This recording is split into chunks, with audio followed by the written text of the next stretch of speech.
This is Valley News Live at 5. To those who carried out this attack, as well as anyone who wishes America harm, know this: we will not forgive. We will not forget. We will hunt you down and make you pay. President Joe Biden commenting just a few moments ago, reacting to American troops being killed in coordinated attacks near the airport in Kabul. Those attacks are now threatening the U.S. effort to get Americans and others out safely. Reporter Tracy Potts has been following developments all day, and she has the very latest. Chaos in Afghanistan's capital today after what the Pentagon calls a complex and heinous attack. U.S. service members were killed and more wounded, along with Afghan civilians, in an explosion at the Abbey Gate, south of Kabul's international airport. Another blast erupted at a nearby hotel frequented by Westerners. At this time, we know that 12 U.S. service members have been killed in the attack, and 15 more service members have been injured. The effort to get Americans and Afghan allies out in the next 5 days, now even more dangerous.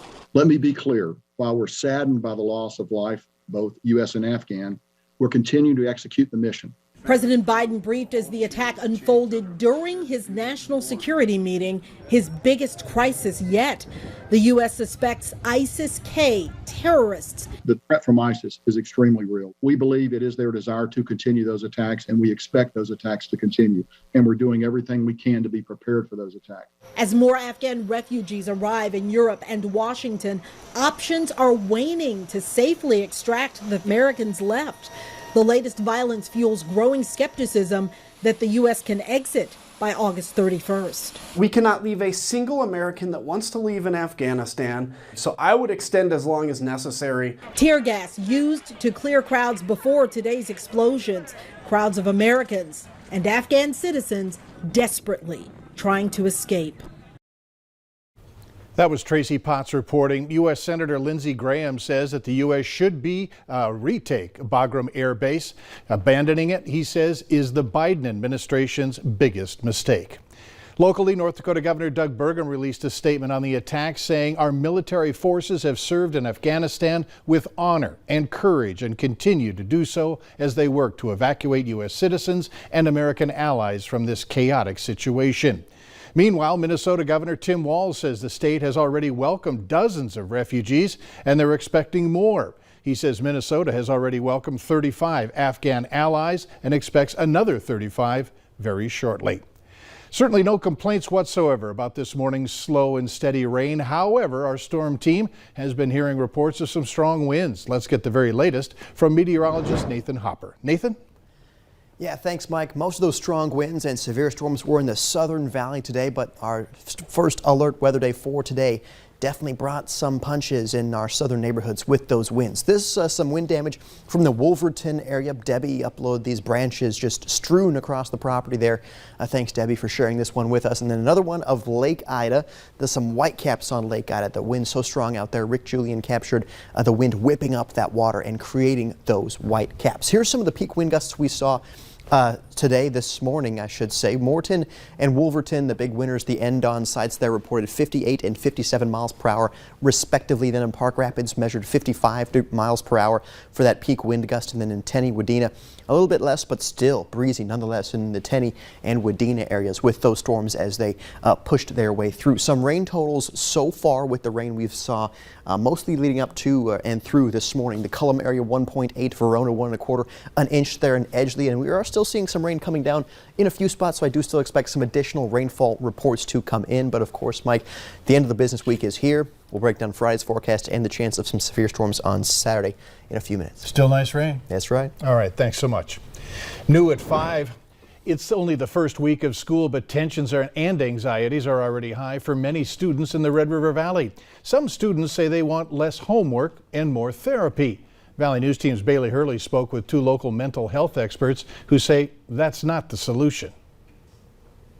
For Amanda Richter and Carrie Berg, it's not that students are getting too much homework. Rather, they say it's the lack of mental health services offered throughout the school districts that's the issue. Eventually, in your adult life, time management is the biggest factor, and so we need to teach that at a younger age. Berg says she doesn't know what the perfect program looks like, but suggests anything from electives or weekly classes for students to talk about and understand the trials and emotions of home and school life. I think some kids are so afraid to verbalize what's going on because they're portrayed as that good kid, right? And what if I tell someone I'm not doing okay? We have to teach kids how to deal with that distress.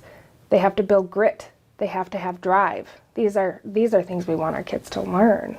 A recent student-led survey stated 45% of high schoolers in the metro say they can't talk to their parents about mental health, which has Richter and Berg emphasizing the importance of getting creative with how you communicate with your kids. I have a child that doesn't talk to me, but he'll text me. And so that's how it works. And while both women urge open communication with your child, they also emphasize to keep your feelings to yourself. Don't get your kids involved with it. In Fargo, Bailey Hurley, Valley News Live. Richter and Berg say it's best to keep all questions to your children open-ended and to save your emotions on the topic or conversation for when they're out of the house or in bed. Day one of the new school year is in the books for West Fargo, and the district saw a huge increase in the number of students. First day enrollment numbers stand at almost 12,400. That's roughly 750 students more than last year. Today's number doesn't include kindergartners. They will start on Tuesday. You can now share your personal experience with COVID-19. North Dakota Health has launched a COVID-19 Impact Wall, which is a website that features videos and short stories from those impacted by the virus. The website also serves as a memorial for those who have died. Now, if you care to access it, here is a story posted on the Valley News Live website. And if you hit this right here, on that story, a page will come up and you can view other people's stories or you can submit your own. In other news, more numbers for you as there's been a rise in West Nile virus cases in North Dakota. As of yesterday, the state reported 5 cases with 4 people being hospitalized. 6 other people are pending results. The health department also says that 2 horses, a bird, and 16 pools of mosquitoes have also tested positive for the West Nile virus. Health experts are reminding you to wear protective clothing and repellent. 2 men have been sentenced for poaching several moose. It happened southeast of Dunseith, North Dakota in May of 2020.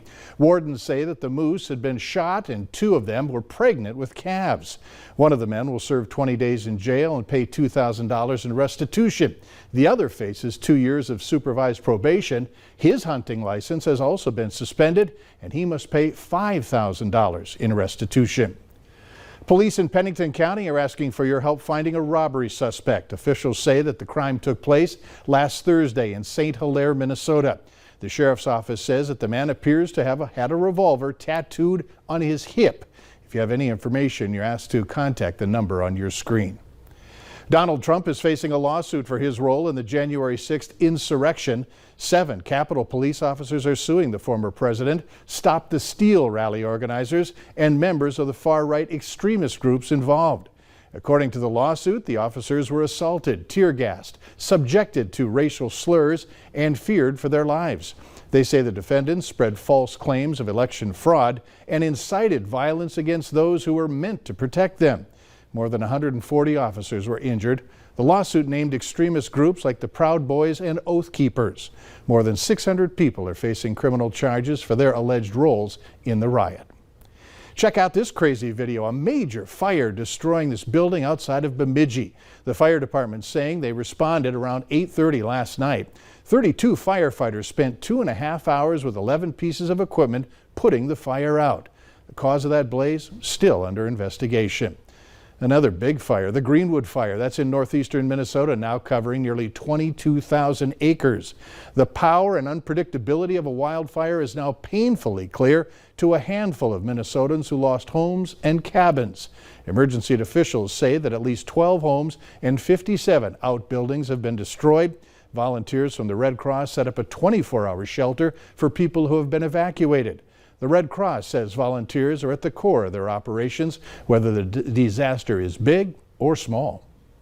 So our volunteers are there to be there for their neighbors, to make a difference. And so whether that's people over in this area or the wildfires, or whether it's the great volunteers that you have over in North Dakota and western Minnesota, it's really the same thing, whether it's a big disaster or a small one. It's there to be there for people, to provide comfort, and really deliver hope. The Red Cross is looking for volunteers to work at shelters locally and during national disaster responses like the flooding in Tennessee or wildfires in California. There's also a need for health service volunteers like nurses or people with a medical background. If you want to get involved, just head to redcross.org. Later on Valley News Live at 5, Minnesota's Great Get-Together gets underway. It's Thursday. That means we have a brand new Drought Monitor Map. Some areas to point out. I want to point out this portion of northern North Dakota, this portion of the James River Valley, and some areas there in Minnesota. Some improvement there with data valid August 24th. More rainfall, though, is in that forecast. We'll let you know what you can expect into the weekend next.